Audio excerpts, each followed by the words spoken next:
Cargo is moving again at Canada's busiest port, at least for now.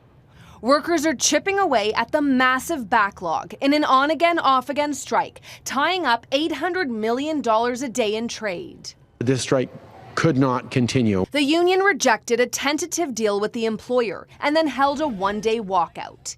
It threatened to escalate the job action over the weekend. Prime Minister Justin Trudeau called an emergency meeting Wednesday with cabinet ministers. That same day, the union reversed course and called off the weekend strike.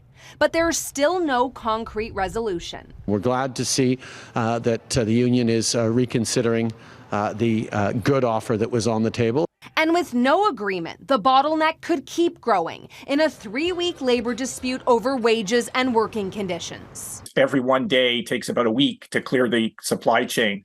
We're into day 20. Businesses warn supply chains have not fully recovered from the pandemic, and chaos at Canada's main international gateway could take months to recover from. That's a lot of containers, and it's a cycle. Manitoba's pork producers ship more than $700 million worth of meat through the West Coast a year. Chilled pork can't sit on the port or on the dock forever, right? It has to move, and it has a short window to move.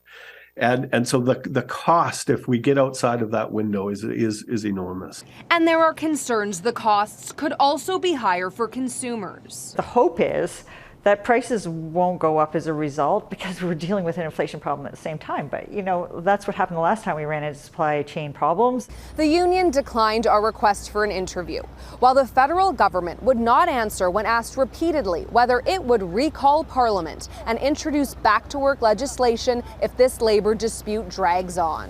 Farah? Touria Izri in Ottawa. Thanks, Touria.